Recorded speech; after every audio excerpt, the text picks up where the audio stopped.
Hey guys, welcome to episode 4 of MLB Talk. This is our 1-month anniversary, everybody, in case you are not keeping count like I am. Here today, I am your host, Nick Tasca, and I am bringing you 2 topics. One, I will be showing a video montage I made myself about the legendary and now late Gary Carter.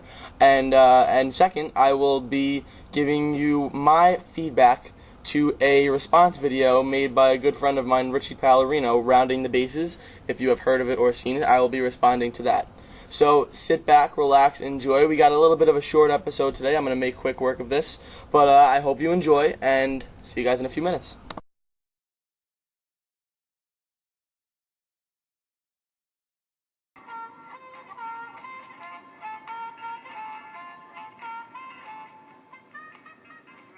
Pro workhorse.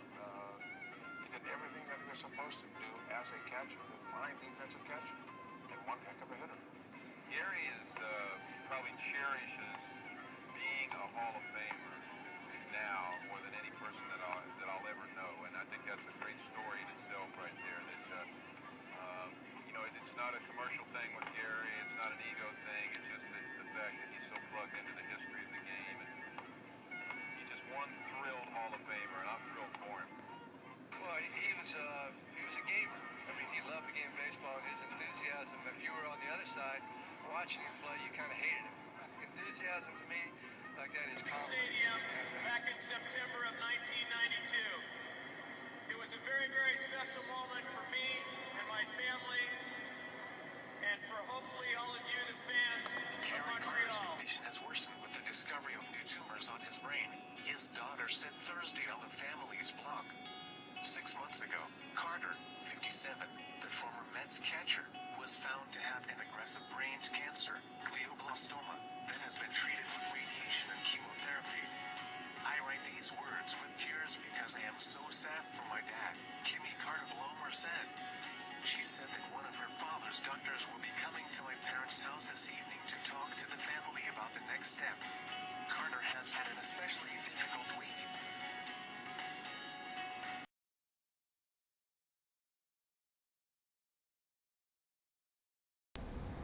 I'm sure the baseball universe is deeply saddened to learn about the death of Gary Carter. May he rest in peace. I am sure the Mets and the Nationals will be playing in your memory this season along with all of the other teams in the MLB. Now, on to other topics. Last week, I discussed fantasy baseball with what I feel was a very valid video, very valid topics, multiple sources from fantasy magazines, MLB.com, etc., etc., etc. One man, on the other hand, Richie Pallarino, thought otherwise.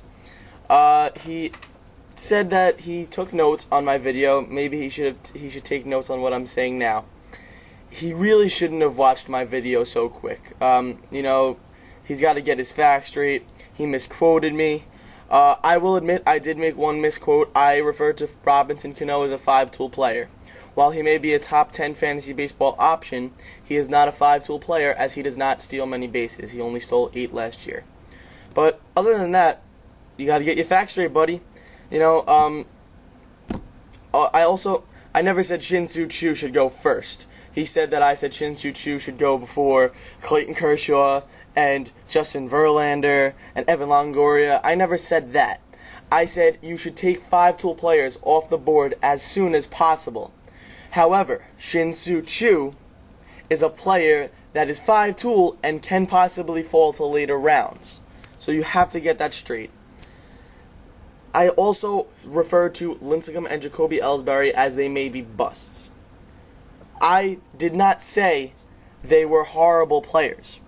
Jacoby Ellsbury has potential to steal 60 bases. Tim Lincecum is almost a guaranteed 200 strikeouts, barring any health issues. I never said these guys were full-blown busts and they were going to absolutely do horrible.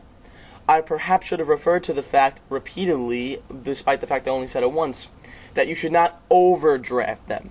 In my opinion, Jacoby Ellsbury and Tim Lincecum are fine players, but you should much rather take Matt Kemp or Justin Upton or even Albert Pujols, despite the fact he's not a total 5-tool player. You should take them before Jacoby Ellsbury, obviously. I mean, they produce higher in all of those stats. Also, you don't want to draft Jacoby Ellsbury for the fact that he might hit 32 home runs again, because chances are he's not, considering he only hit 10 with 60 RBIs as his previous highs, roughly.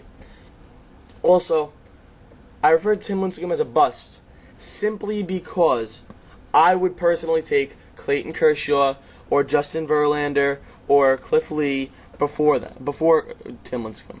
Simply because Tim Lincecum has been dropping in strikeouts the last few years. Sure, absolutely, he had a 2.74 ERA, but his strikeouts dipped again. Sure, he might have had a terrific whip, but again, despite the offense or not, if he only wins 13 games, that kills fantasy value in many aspects. So would you rather have a 20-game or a 17-game winner like Verlander, a 20-game winner like Holiday, a possible another 17-game winner like Clayton Kershaw, or would you rather have Tim Lincecum, who he may win maybe 15 games, 16 games, but he's not guaranteed much more than that until the Giants amass more offense. Also, again, as I previously stated with Lincecum, he hasn't been consistent with his ERA. His ERA has not been consistently going down. I don't know what this guy's talking about when he said his ERA has been going down. It was above 3 in 2010. It was great the whole season, and he spiked in the last half of the season dramatically. It rose above 3, high above 3 as well. And again, I said do not draft Jeremy Hellickson. Didn't refer to him as a bust, buddy. Get your facts straight. Again, would you rather take somebody who, despite the fact he had a phenomenal ERA, 2.95 for a starter is stellar, especially in the American League and in the AL East, no less, where you have the Yankees' offense, you have Boston's offense, you even have Jose Bautista, Joey Bats, you have Adam Lind, and the upcoming Brett Laurie in Toronto. That's not easy to throw a 2.95 when you're in the AL East as a pitcher. But I said do not overdraft him.